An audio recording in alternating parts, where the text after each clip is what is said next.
Two Tennessee Tech students were out here volunteering, helping clean up when they found something unexpected. A Bible opened up to a verse with a message of hope. Looking for a sign of hope tonight. For one Nashville man, it's that picture that you just saw right there in the midst of a destroyed home. The family Bible, we'd like to find out whose family Bible it was. An officer just walked by again with another armful of Bibles. Amen. David, you're back in New York City now, but you've been on the ground in Tennessee for the last couple of days.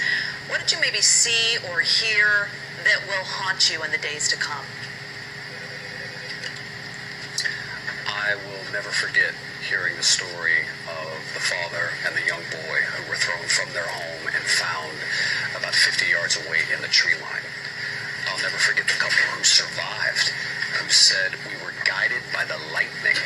That was the only light we had at 2:30 in the morning. So as the lightning would flash in the sky, we would sort of find our way to the neighbor's house. You've covered some of the biggest natural disasters, not just in the country, but around the world. Hurricane Maria, one of the most significant topics of your reporting. You've seen some really bad stuff, and you've seen the way that people react to these tragedies. Is there anything unique or special in the way that Tennesseans have reacted to this tornado? There was a resilience that seemed to bond them together, which was inspiring to me. Every single person that I spoke to mentioned God. Amen. I will never forget Eric Groomer, who was the other Eric's neighbor, who said, "How are we here? How do you explain this? How do you explain that every single piece of my home is gone and I'm still here? Amen. And the only thing that is sitting on the slab of my home is the carpet that we sat on in the closet that is no longer there." Praise God. Nearly every person mentioned God. Okay, I'm going to stop it right there. I remember a few years ago, I think it was Irma, when she came in, that storm that was really bad. Now, I had some type of tin type artistry on my carport, and I had a big cross, and it's still there. It's still hanging there through all of these storms, you guys. And it's on one of those little tiny thin nails, little silver nails, on the side of my shed. And it's a terracotta, beautiful mosaic type big cross, about 1.5 feet. And it's still just hanging there. But all the art that was underneath my carport, the winds were so strong that it rolled up the tin artwork that I had up underneath there. Trees were split in 3 ways around my neighborhood. Everything, everywhere. But that cross was still hanging. And I thought we were going to lose our lives that night because of the way everything was buckling in my home. And the wind was, it sounded like, it was horrible. Like demons, like screaming demons coming through my house. It was unbelievable because we went to shelter and we got turned away because it was already full. And the only reason why we waited so long to go is because they told us that nobody would be turned away. Well, we decided, let's just go on back home. And it turned into us. The storm turned into us at that point here in Orlando. I think it was 2 years ago or 3 years ago. I'm not sure, you guys. Some of you know I've had a stroke, and sometimes I remember things and sometimes I don't remember them exactly right, but as far as just things like this, you guys. But I can't remember if it was 2 years Irma hit us or 3 years ago. I believe it was 2 years ago. But nevertheless, oh boy, nevertheless, God is so good. And I'm going to play a little bit more for you here, so let's take a listen. Tennessee tornadoes aren't uncommon, but residents say this time there was no warning. We didn't hear any sirens.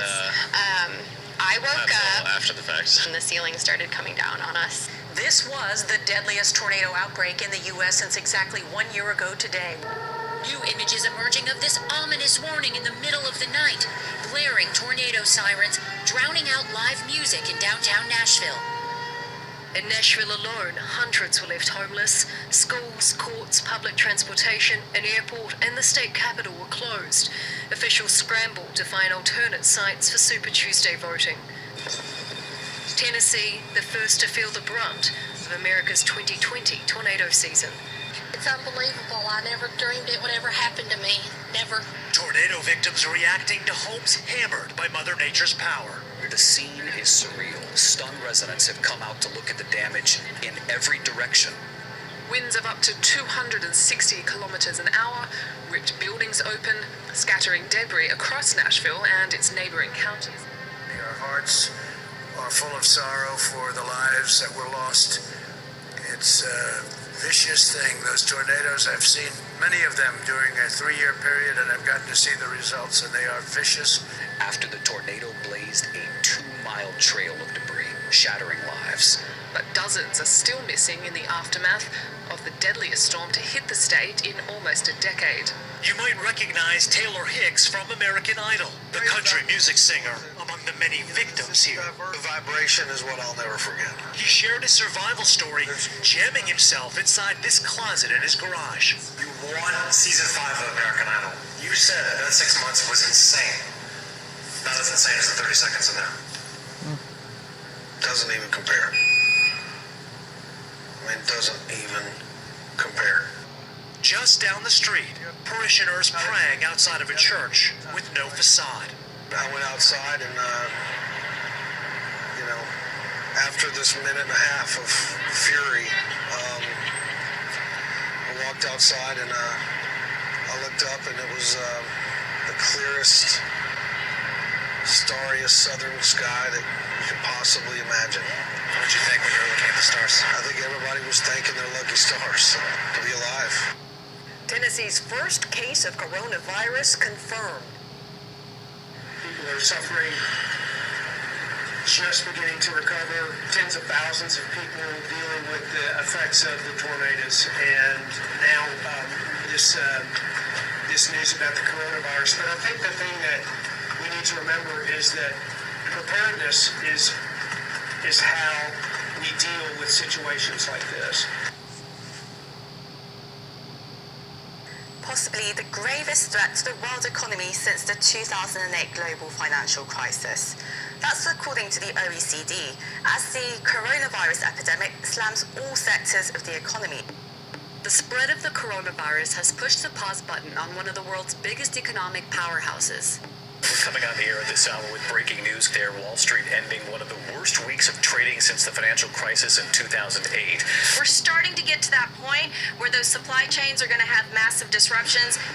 But a travel ban has left thousands of Chinese students unable to return to university. It could cost the sector millions if they cancel enrollments.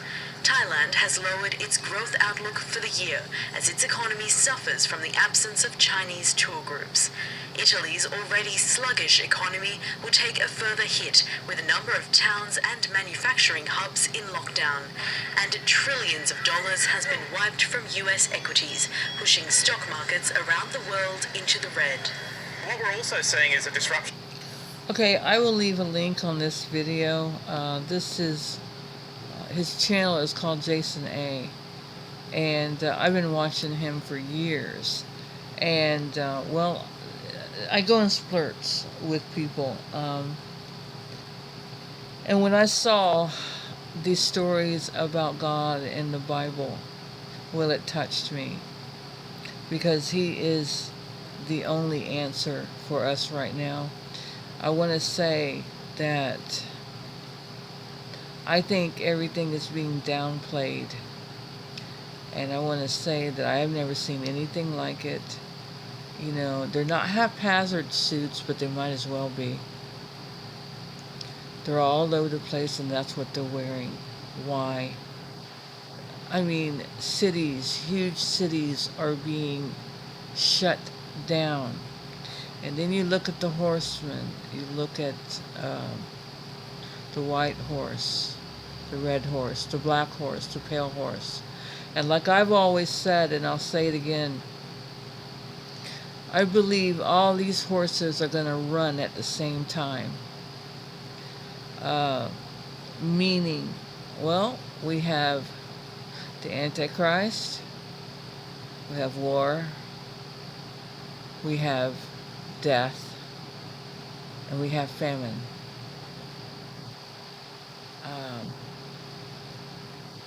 I believe it's going to be a consecutive thing all at once. And I believe it's really close. And I do believe that all of this has been put into play for a very, very, very, very long time. As a matter of fact, I'm going to share a small portion of our brother Todd from It Is Finished. I'm going to share a small portion of his video because I want y'all to go and watch it because it's very, very interesting. Anyways, I just wanted to share some news and to share that keep your faith. Keep your faith in God. He is the only constant that we have. He is the way, the truth, and the life. And no one comes unto the Father except by Him. God bless each and every one of you. Amen and amen.